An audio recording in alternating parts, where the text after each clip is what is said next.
지난 주일 하늘과 땅이라는 주제를 가지고 성경을 시작하며 하나님께서 태초에 하늘과 땅을 창조하셨느니라, 그 말씀이 어떻게 요한계시록의 21장에서 사도 요한을 통하여서 새 하늘과 새 땅을 보게 하시고 또 새 예루살렘이 사람들 가운데 내려와 그들과 함께 하나님의 장막이 곳에서 하나님과 함께 영원히 거하실 거라는 그 환상의 그 의미를 우리 함께 살펴보았습니다.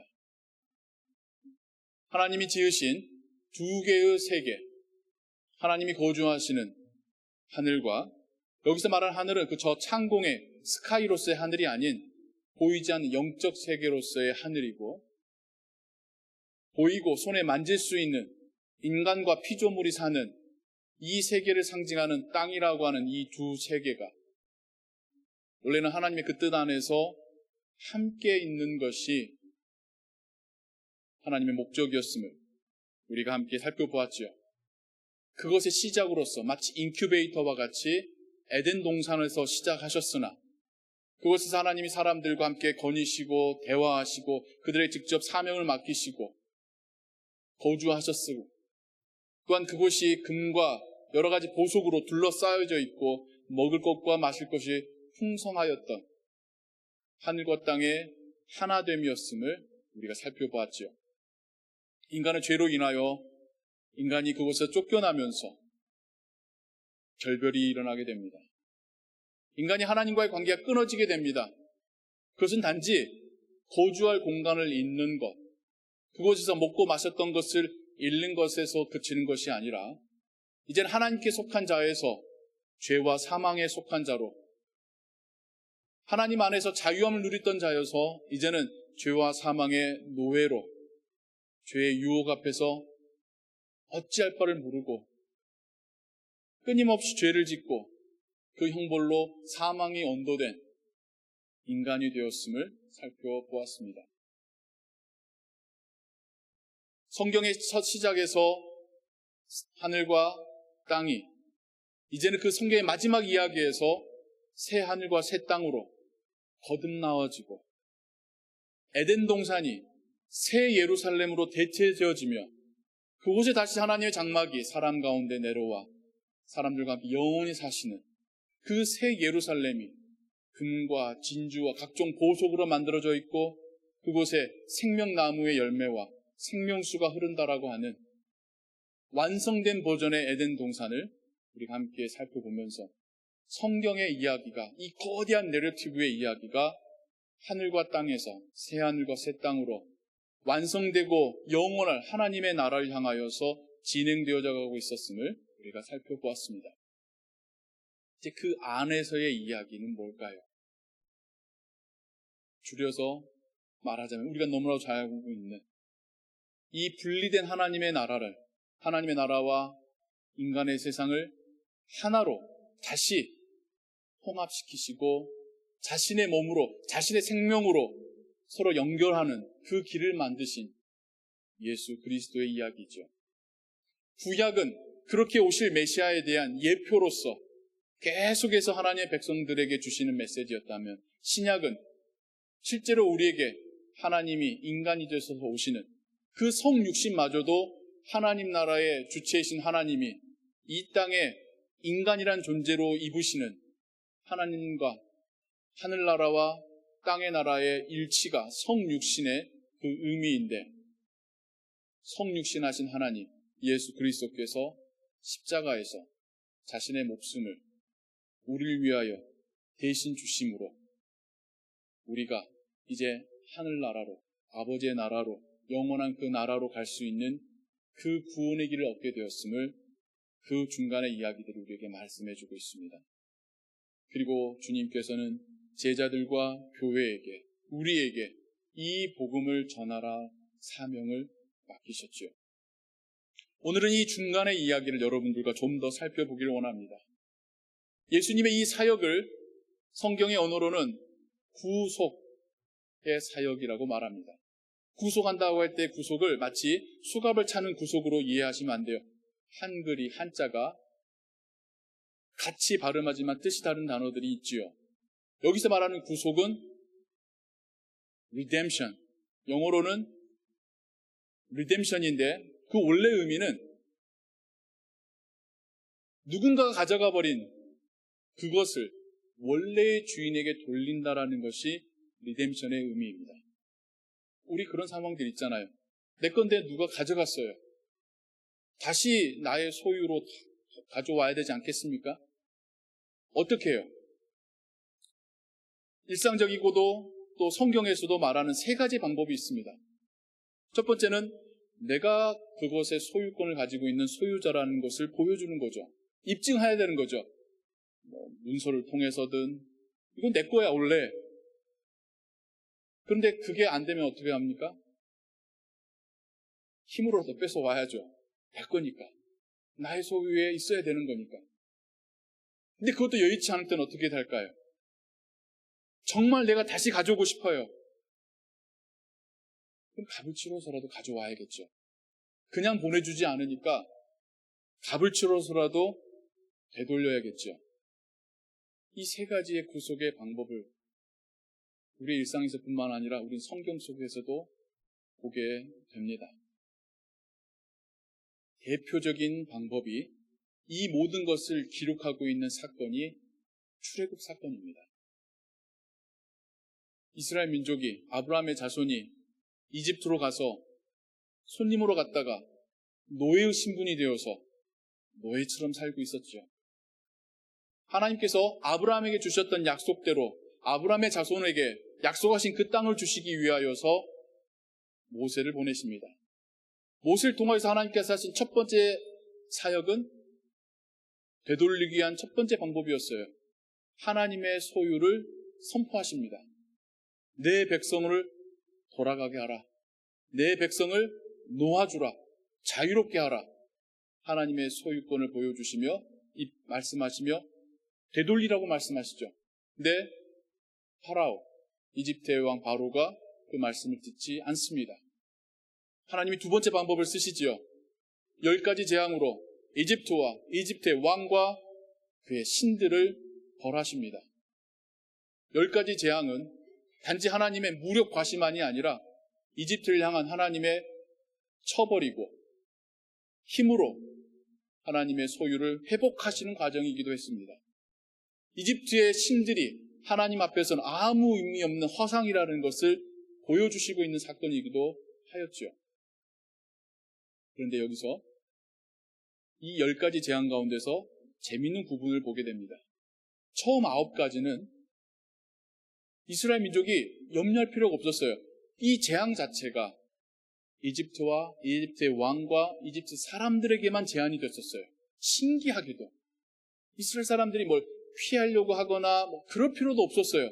이 재앙 자체가 한정이 되었었습니다. 근데 10번째 재앙에는 이스라엘 사람도 그 대상에 포함이 됩니다. 여러분 의아하죠? 왜 기껏 이스라엘 사람은 알아서 피해 가셨던 하나님이 10번째 재앙만큼은 이스라엘 사람들도 알고 대비하게끔 하셨을 것인가? 그 말은 대비하지 않으면, 하나님 말씀대로 행하지 않으면 그 재앙이 이스라엘 집에도 임할 것이라는 뜻이니까요. 이스라엘 사람마저도 그들이 혈통으로는 아브라함 자손이고 하나님의 약속을 받은 민족이라 할지라도 그들도 죄인이기 때문에 하나님의 10번째 심판, 재앙 앞에서는 그들도 다를 바 없다라는 의미였습니다. 하지만 하나님께서는 그들에게는 구원의 길을 열어주시죠. 그들이 살 수 있는 방법은 어린 양을 통해서입니다.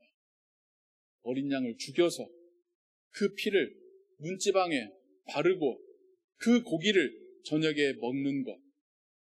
이것이 한 가정이 하나님의 심판 앞에서 살아남을 수 있는 방법이었습니다. 어린 양의 희생적인 죽음이 한 가정을 살려낼 수 있었습니다. 이것이 하나님께서 구속하시는 세 번째 방법. 값을, 대가를 치러서 가져오시는 방법이 이 출애굽에 나타나 있는 이 첫 번째, 두 번째, 세 번째의 방법인 것이죠. 그런데 여기서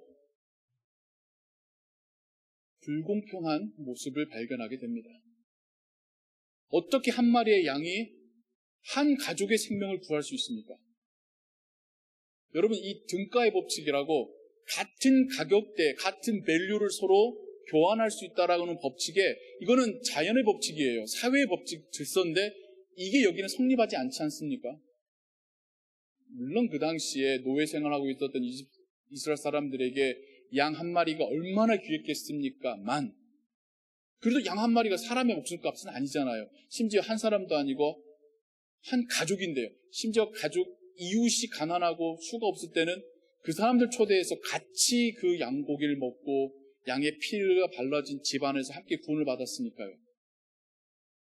그래서인지 이 양의 죽음은 단 한 번의 기회만을 제공할 뿐입니다. 10번째 재앙으로부터 그 가족을 살려내는 비슷한 상황이 또 일어나죠. 성막과 성전에서 하나님께 제사 드릴 때에 이스라엘 사람들이 자신을 대신할 동물을, 양을 끌고 옵니다.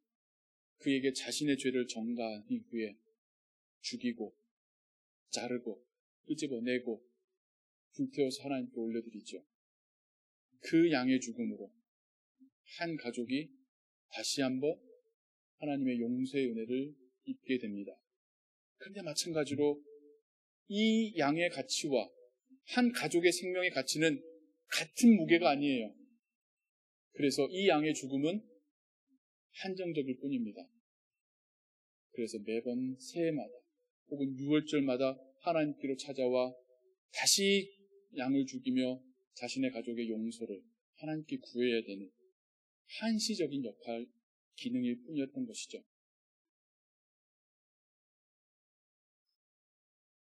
한 가족의 생명을 살리기 위해 죽은 어린 양의 피와 살은 하나님께서 우리를 위해 죽으실 예수 그리스도의 피와 살을 미리 말씀해 주시는 사건이었습니다.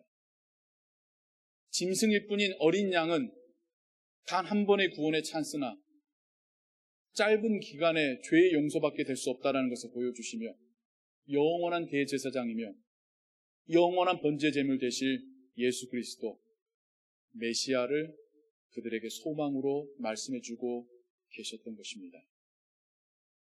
예수님은 그렇게 십자가에서 친히 본인이 대제사장이 되시며 또한 동시에 번제제물의 희생제물의 화목제물의 어린 양이 되시며 끊어졌었던 하늘나라와 땅의 나라를 하나가 되게 하셨습니다. 하나가 될 수 있는 길을 여셨습니다. 이 예수 그리스도를 어린 양으로 묘사하는 이 이야기는 출애굽과 십자가에만 한정되는 것이 아닙니다. 마치 하늘과 땅의 이야기가 시작에서부터 끝을 관통하듯이 어린 양의 이야기는 시작에서부터 끝까지 이어져 가고 있습니다. 아담과 하와가 죄를 지은 이후에 두려워 떨고 있고 하나님의 에덴 동산, 하나님과 함께한 그 관계에서 끊어져 쫓겨날 때에 하나님이 자비로 그들 위해서 하신 것이 무엇입니까? 양 한 마리를 죽이시고 그 가죽으로 그들에게 옷을 입히셨습니다. 그들의 죄의 대가가 죽음이란 것을 보여주셨고 그리고 그들의 부끄러움을, 죄의 수치를 그 양의 가죽으로 덮어주셨습니다. 하나님께서 아브라함에게 눈에 넣어도 안 아플 것 같은 아들 이삭을 바치라고 명령하셨을 때에도 하나님은 순양을 준비하셔서 그 아들의 번제물과 죽음을 대신하게 하셨죠. 아버지가 아들을 죽이셔야 될 이 상황을 아브라함에게 그리고 우리에게 보여주시면서 차마 아브라함에게는 강요하지 못하셨던 하나님은 본인은 그 아들을 우리에게 우리의 생명의 대신으로 보내주셨습니다. 십자가뿐만 아니라 부활하신 예수님 하늘에 오르셨는데 사도 요한이 환상 가운데 보기를 성부 하나님이 어린 양을 보호자에 앉히시며 모든 영광과 권위와 권세를 그에게 주시고 온 땅을 통치하게끔 하셨다라고 성경에 기록하고 있습니다. 어린 양이라고 하는 이 하나의 이미지가 성경의 시작부터 끝까지 연결되고 있고, 이 어린 양이 단 한 분 예수 그리스도를 향하고 있다는 것을 성경 우리에게 말씀하고 있습니다. 하나님이 우리를 구속하기 위하여서 우리의 소유자 되심을, 우리의 창조주시고 우리의 아버지 되심을 입증하셨을 뿐만 아니라 그분의 권능으로 영적 대적자이신 사단을 물리치시고 이젠 그분의 아들의 생명으로 우리를 위하여서 지불하시며 우리의 구원을 이루셨습니다. 이 이야기는 종결된 이야기가 아닙니다. 성경의 이 광대하고 놀라운 이야기의 끝자락에 지금 우리가 속해져 있습니다. 하나님은 이 이야기 속에 우리가 포함되어져 있음을, 여기서 등장하는 그 하늘과 땅으로 우리를 초대하고 계시고, 그 초대를 위하여서 그분의 아들을 유월절 어린 양으로 십자가를 지고 가는, 시상죄를 지고 가는 하나님의 어린 양으로 우리에게 보내셨음을, 그분의 죽음으로 우리가 그분 안에서 하나님의 자녀가 되었음을, 하나님은 우리와 함께 이제 하나님의 나라를 이루어가고 계심을 성경이 우리에게 말씀하고 있습니다. 우리의 이야기고, 우리가 받은 이야기고, 우리가 지금 해나가고 있는 이야기입니다. 어느 날 우리의 생전이, 우리가 살아있을 동안이 될지 아니면 우리가 부활해서 될지, 우리는 분명 이 땅의 새 예루살렘으로 임하실 영원한 왕, 어린 양이신 예수 그리스도를 우리의 두 눈으로 보게 되고 우리의 입술로 그분을 찬양하며 예배할 날이 있을 것입니다. 우리가 살아가는 일상이 우리의 믿음과 분리되는 삶이 되지 않기를 소원합니다. 믿음은 교회에 왔을 때, 예배 때만 드러나는 것이고, 그냥 삶은 삶대로 살아가는 이원론적으로 분리된 신앙의 삶이 아니라 나의 삶 자체가 지금 성경과 함께 이루어져 가고 있는 하나님의 나라라고 하는 그 믿음으로, 내가 있는 그곳에 나와 함께 하나님의 나라가 지금 임재하고 계시다라고 하는 그 믿음으로, 내가 이 하나님의 나라를 세상을 향하여 전하는 빛과 소금이라고 하는 그 사명감으로 살아가는 오늘 한 해가 또 우리의 가정과 우리의 일터 되기를 주님의 이름으로 축원합니다. 기도하겠습니다. 사랑과 은혜 하나님 아버지, 하나님의 나라가 우리 앞에 영원히 펼쳐질 줄을 믿습니다. 그곳으로 우리를 인도하시는 하나님은 하나님의 외아들이신 예수 그리스도의 생명으로 우리의 목숨에 대한, 우리의 죄의 형벌에 대한 대가를 지불하셨습니다. 우리가 지불한 것 없이 받았다고 해서 이것이 공짜가 아닙니다. 하나님이 대신 지불하셨을 뿐입니다. 그러한 우리에게 마치 1만 달란트 빚진 자에게 그 임금이 바랬다고 기대했던 것처럼 감사하며 변화된 삶을 하나님은 기대하시고 원하십니다. 구원받은 자의 삶에 합당한 모습이 하나님께 드려질 수 있도록 우리를 도와주시옵소서. 우리가 받은 구원의 그 무게와 그 가치를 깨닫게 하시고, 나가 받은 것에만 만족하고 내 안에만 머무는 복음이 아니라 계속해서 증거되어지고 전파되어지는 하늘나라의 복음이 되게 하여 주옵소서. 모든 것 주께 의지하오며 예수 그리스도의 이름으로 기도하옵나이다. 아멘.